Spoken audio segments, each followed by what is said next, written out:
सोच के देखिए, एक स्कूल जहां हर तरफ जश्न का माहौल है, लेकिन तभी अचानक स्कूल की सबसे कीमती चीज गायब हो जाती है। तो चलिए, आज इसी दिलचस्प रहस्य की परतें खोलते हैं। तो कहानी शुरू होती है एक स्कूल से। माहौल एकदम एक्साइटमेंट से भरा हुआ है, और हो भी क्यों ना, एक बहुत ही खास इनाम आने वाला है। एक ऐसा इनाम जो पूरे स्कूल के लिए गर्व की बात बनने वाला है। और इस कहानी के जो हीरो हैं ना, वो है दो जुड़वा भाई, प्रियम और प्रीतीश। अब प्रियम जो है वो हर काम सोच समझ कर करता है, एकदम एनालिटिकल।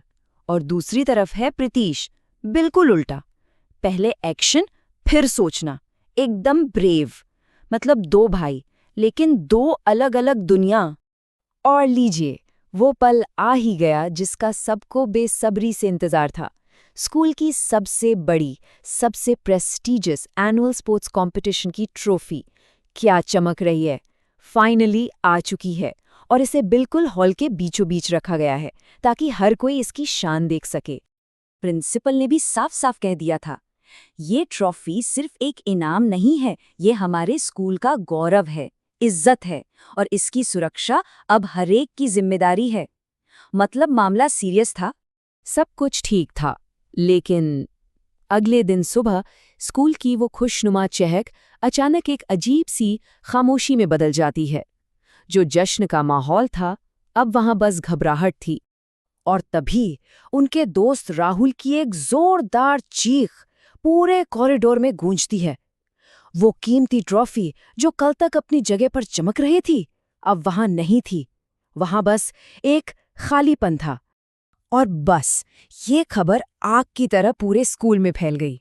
हर तरफ हंगामा, खलबली, टीचर्स, स्टूडेंट्स, हर कोई परेशान था, शॉक में था। आखिर आखिर ये हो कैसे सकता है? अब सबके दिमाग में बस एक ही सवाल घूम रहा था।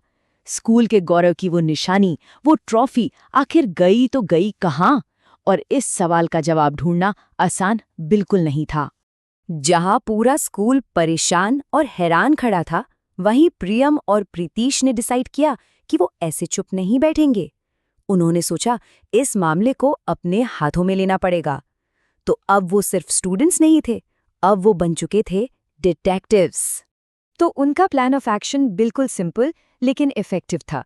स्टेप 1, सवाल पूछो, पता लगाओ कि आखिरी बार ट्रॉफी को किसने देखा था। स्टेप 2, सबूत ढूंढो, कोई भी छोटा बड़ा निशान, कुछ भी। और स्टेप 3, जो भी सुराग मिले उसका पीछा करो, चाहे वो कहीं भी ले जाए। तो जांच शुरू हुई पहले गवाह से, यानी उस इंसान से जिसने आखिरी बार ट्रॉफी को देखा था। और इस केस में वो थे स्कूल के सिक्योरिटी गार्ड, वही जिन्होंने रात में सब कुछ लॉक किया था। और तभी प्रीतीश की तेज नजरों ने वो चीज देख ली जो बाकी सबसे मिस हो गई थी। डिस्प्ले केस के ठीक पास जमीन पर कीचड़ वाले पैरों के निशान। ये एक बड़ा क्लू था। अचानक से इस पूरे केस में उन्हें पहली ठोस कड़ी मिल गई थी। अब बारी थी प्रियम के शांत दिमाग की। उसने ध्यान से उन निशानों को देखा, उनकी डायरेक्शन को समझा। निशान डिस्प्ले से दूर जा रहे थे और आगे बढ़ते बढ़ते सीधे उस पुराने धूल भरे स्टोर रूम की तरफ जा रहे थे। वही स्टोर रूम जिसका इस्तेमाल सालों से नहीं हुआ था। तो अब दोनों भाई निशानों का पीछा करते करते स्कूल के उस कोने की तरफ बढ़ रहे थे जहां आम तौर पर कोई नहीं जाता था। सोचने वाली बात थी कि उस स्टोर रूम के बंद दरवाजे के पीछे आखिर क्या राज छुपा था। धीरे से उन्होंने दरवाजे की दरार से अंदर झांका और प्रीतीश की धीमी आवाज आई, अंदर कुछ है। उसकी आवाज में एक्साइटमेंट भी थी और थोड़ी घबराहट भी। अंधेरे में कुछ तो चमक रहा था।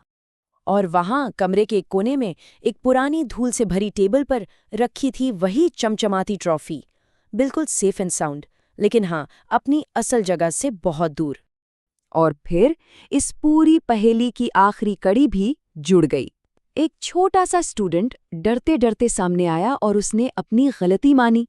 उसने बताया कि वो सफाई कर रहा था और गलती से उसने ट्रॉफी को वहां रख दिया और फिर घबराहट के मारे किसी को बताना ही भूल गया। तो जो इतनी बड़ी चोरी लग रही थी, वो असल में बस एक छोटी सी मासूम सी भूल निकली। Mystery solved. स्कूल का गौरव वापस अपनी जगह आ गया था और पूरे स्कूल ने, कह सकते हैं, चैन की सांस ली। लेकिन ये कहानी सिर्फ एक खोई हुई ट्रॉफी को ढूंढने की नहीं है। ये इस बारे में है कि कैसे दो बिल्कुल अलग-अलग नेचर के लोगों ने, दो भाइयों ने मिलकर एक ऐसी प्रॉब्लम सॉल्व कर दी जिसे कोई और नहीं सुलझा पा रहा था।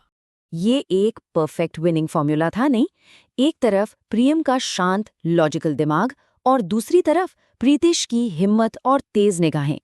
जब ये दोनों क्वालिटी एक साथ मिली तो सल्यूशन तो मिलना ही था। उनके दोस्त राहुल ने इस बात को शायद सबसे अच्छे से समझा। उसने बिल्कुल सही कहा था कि जब तुम दोनों साथ होते हो ना तो कोई भी चीज खोई हुई नहीं रह सकती। और आखिर में ये कहानी एक बहुत गहरी बात सिखाती है। जुड़वा होने का मतलब सिर्फ एक जैसा दिखना नहीं होता। इसका मतलब है एक साथ सोचना और एक साथ काम करना, एक दूसरे की कमियों को अपनी ताकत से भरना। जब अलग अलग स्किल्स एक ही मकसद के लिए साथ आते हैं ना, तो कोई भी मिस्ट्री नहीं रह जाती।